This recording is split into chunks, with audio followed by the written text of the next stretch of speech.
Most adventures are set in the prime material realm, hence there are many who don't know some of the more intricate things about the planar realms, specifically how their characters can interact with it or how their spells interact with it. The way a spell functions in the prime can be way different from the way it might function in the planes. Have you ever stopped to think, how exactly does a protection from evil and good spell work when you are the outsider? Can an angel summon you in the same way as you can summon an angel with your high-level cleric spells? Well, let's talk about 5 things you probably didn't know about planar realities. Number 1. The weave of magic on the prime material realm works differently, feels differently to that of the inner and outer planes. Primers are caked in on this prime weave, and so are also outsiders with their weave. If you're attuned to these senses, you can actually tell the difference. Paladins, for example, can feel a person is a fiend by the smell, taste, or overall feel of their aura. And this is what spells like protection from good and evil are designed to detect. Think of spells like code, and think of the weave of magic like the Matrix. Spells are coded to perform a series of tasks on the weave. Creating a new spell is like coding a new set of commands. Some wizards think they can perfect certain spells by changing them, and they do, and many others have decided that a spell is already as perfect as it can be, and so those spells are never changed.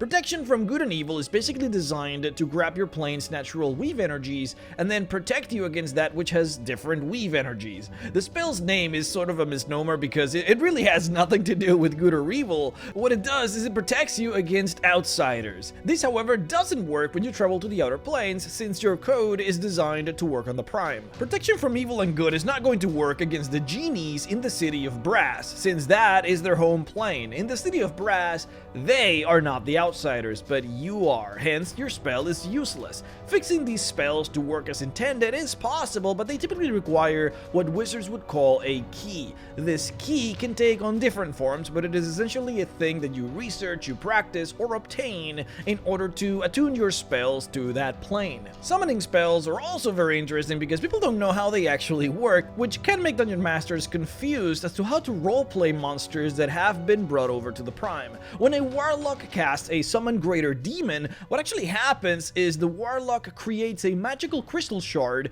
that is summoned on the abyss. The crystal shard will then fly around the abyss looking for what the warlock has asked for, in this case, a demon with a CR of 5 or lower. Using divination magic, the crystal unerringly knows the closest member of its target and then flies at it at high speeds. When it finds the suitable target, the crystal touches the creature and then emits a blinding bright light. The creature is then summoned via a fast vortex over to the prime material realm, right in front of the warlock. Many intelligent outsiders know of these crystals, obviously they would, and many choose to interact with them if it aligns with their desires. Demons might hope to be let loose in the prime to create mayhem. Devils might desire to corrupt the mortal. Celestials might desire to perform good, and Fae might just want to have fun. These are some of many reasons why these creatures might want to allow the crystal to touch them to be summoned into the prime. Particularly savvy outsiders can even tell apart the types of crystals and what would happen if they touch it, since depending on what spell you're using, the crystal's colors and shapes can change. So a knowledgeable outsider could probably tell apart what a summoning crystal would look like versus a contact other plane spell crystal. Spells like divination or contact other plane work very similarly. You also create crystals that then fly around hoping for someone to touch it. Number 2. Home planes have power. Just how a person born and raised in the Nine Hells will have certain abilities and resistances, so is a person that is born on the prime. Of course, these differences are not noticeable for us because we consider them normal, but one of those differences is the fabled silver cord. When you cast the spell Astral Projection, you create an astral version of yourself that gets dislodged out of your real body and then enters the astral plane. This body will have a silver cord coming out of your back and will run about 10 feet away into the distance and then disappear. The cord is actually connecting your astral self with your real self. It was actually thanks to the existence of this mysterious cord that wizards managed to decode and create the spell Astral Projection. This is the only way known to physically break the barrier between the prime material realm and the astral plane. Plane shift, on the other hand, simply teleports you into the astral. If there was a door between the prime and the astral, plane shift would have you pop on the other side of the door without even touching using it. Astral projection, on the other hand, does have you open the door and then walk through it. This might seem like an irrelevant lore piece, but it is actually crucial. To this day, wizards still haven't figured out how to walk into the door, so to speak, of the deep ethereal. That is because there is no silver cord to the ethereal realm, and so no spell has been created to do what we can do with the astral. Now, this silver cord is a benefit that primers get that others don't.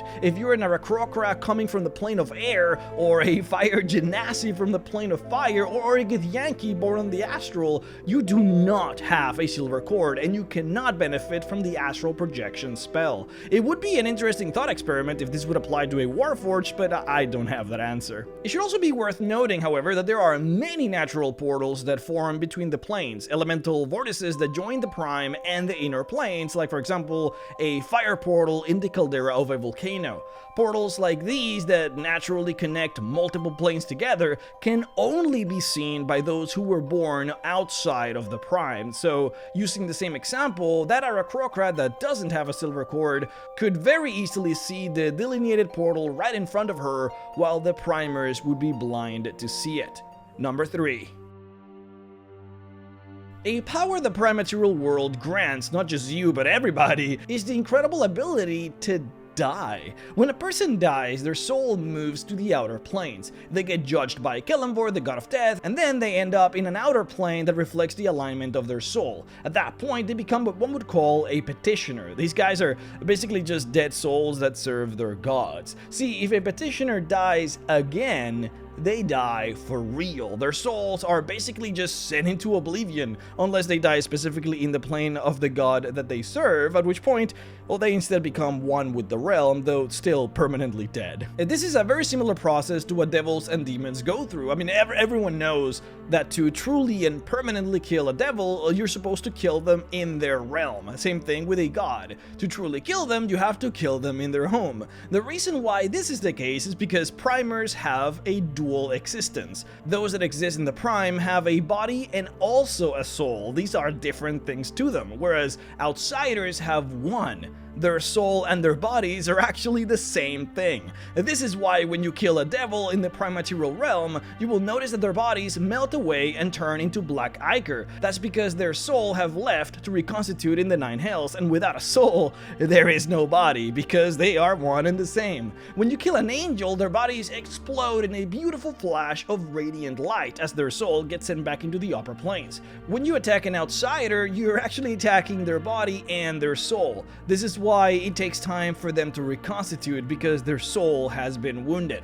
Whatever or wherever Oblivion truly is, it doesn't appear as if the prime material realm borders it, because when you die here, your soul gets ejected out towards the outer planes, but if you die in the outer planes, you die forever. Unless you're a primer, at which point you would only lose your body and not your soul. Your soul would have to then be killed after that. But it is so interesting that it almost doesn't matter who you are or what you are, dying in the prime is not permanent, whereas dying anywhere else could potentially be. So once again, I put that one of the greatest benefits of the prime is the ability to die. It is interesting that in 5th edition, the spell Raise Dead and Resurrection don't actually mention any of this. It's interesting because in all previous editions, these spells were very specifically mentioned that they didn't work on outsiders. I mean, after all, how can you create and repair a body that doesn't technically exist, since the body and soul of an outsider are, again, one and the same? You cannot resurrect undead, constructs, elementals, or any kind of outsiders. Anyone not from the prime material realm cannot be brought back to life with any of these spells. Once again, this is something that the 5th edition books did not tell you. Now, the real question is then, whatever happens to Aberrations then? I mean, angels, devils, and demons all lose their bodies as their souls get ejected back into the outer planes. Fae don't lose their bodies, but that's because they are technically primers. The Feywild is, after all, technically part of the prime material realm. But when an aberration from the far realm dies on the prime, their bodies stay, unlike all other outsiders. Do they also have a duality of existence in the far realm? Or is the soul of an aberration now forever stuck on the prime, perhaps like a form of vestige? Perhaps the answer is scary, and it explains why mind flayers are so afraid of not joining their minds to the hive when they die. Another thought experiment. Number 4.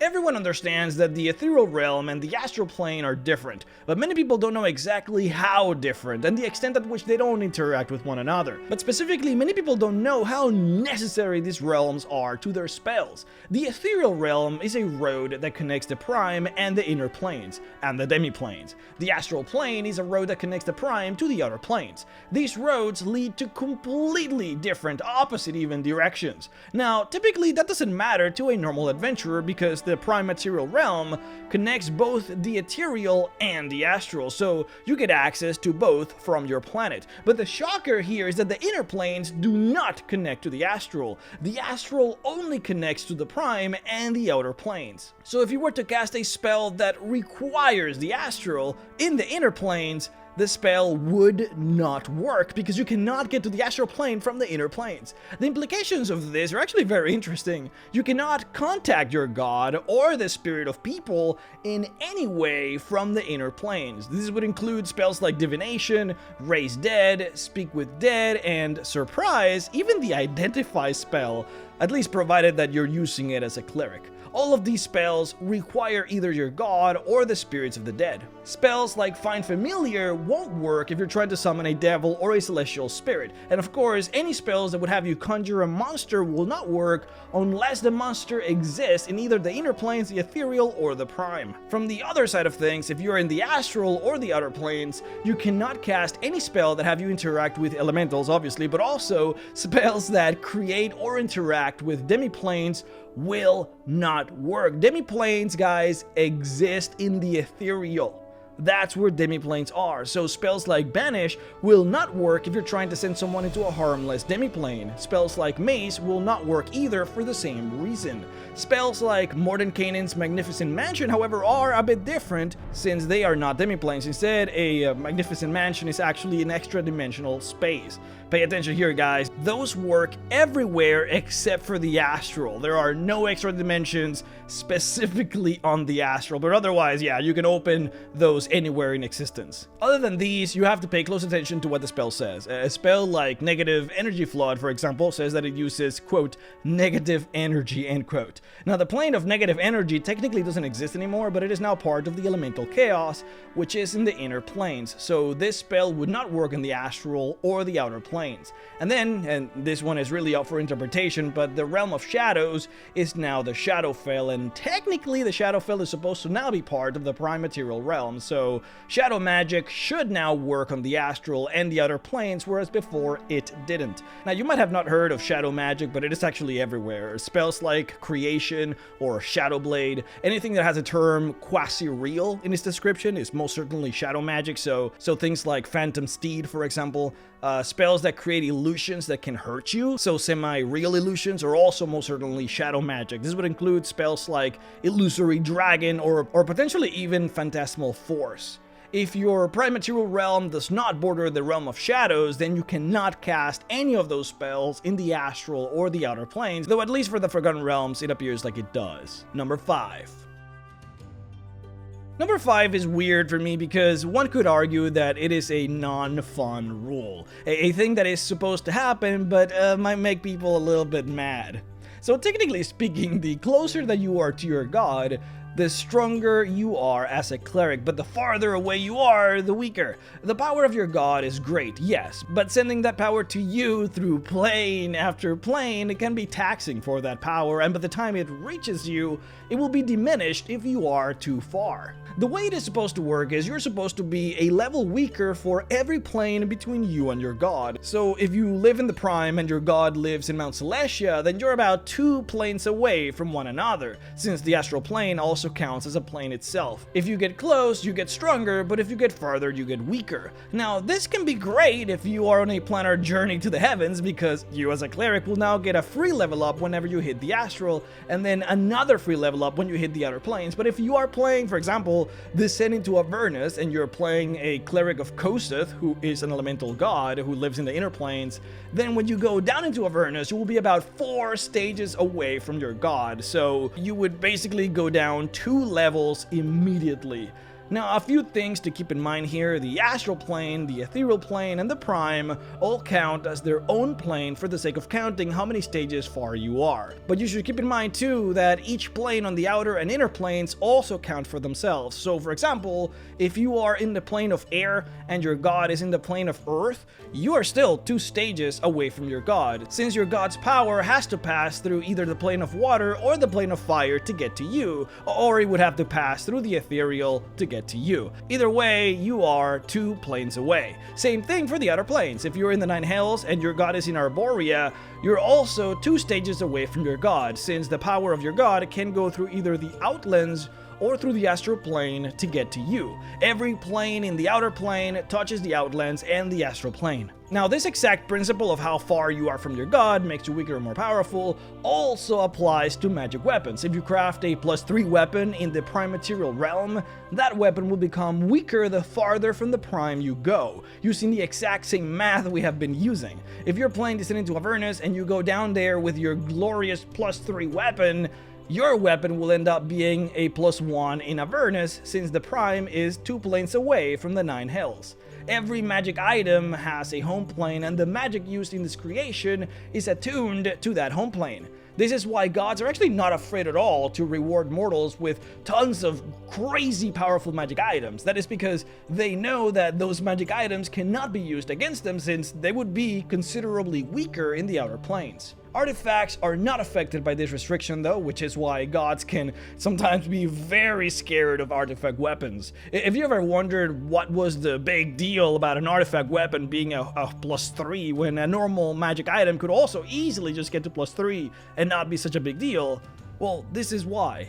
A normal +3 weapon, as strong as it is in the prime, is complete and utter garbage anywhere else in the multiverse. But a +3 artifact weapon is godlike everywhere. Alright guys, that's it for that video. Thank you all for watching. Please remember, our next video is going to be about the ethereal realm. We'll make a whole video just talking about the ethereal. So if you have any art that you have made yourself, then feel free to send it over to rhexxart@gmail.com. The link is of course in the description. If you do, then make sure that you tell me your name or the pen name that you want me to use so that I can attribute you on the video. That is very important. I cannot use the art unless you give me basically a name to attribute it. In any case, I would like to personally thank my Patreon supporters, 5e Magic Shop, Barry Maskant, Morgan Johnson, Rusty Rain, Biotechnofrag, Dox Feeder, Brad Salazar, Walker Motley, Terry Culp, The Great Codini, Omega Scales, Ozol, Alex Cookson, Stephen, Thomas Hunt, Falky951, Prince Daylight Morning Crown, Sabim Kurshab, Nathan McComb, Silent Shoppa, Bushido Burrito, I love that name, Solarensis, Ordoric, Werewolven Games, Soulless Rider, Stalia, Lost Crusader, Tython, Treb909, Garrett Minnick, JD Green, Tony Arzi, Famine52, George Fotland, Olaf Klepp, Trevor Hess, Draglogia 5, Hustur, Zirin King, and the Living Guild Pack for supporting me on Patreon at the $25 level. If you would like to support me as well, then please head on over to patreon.com/Mr. Rex to support. Alright guys, you guys have been a blessing. You guys are all beautiful in your own different ways, and I hope to see you all next time. Bye-bye.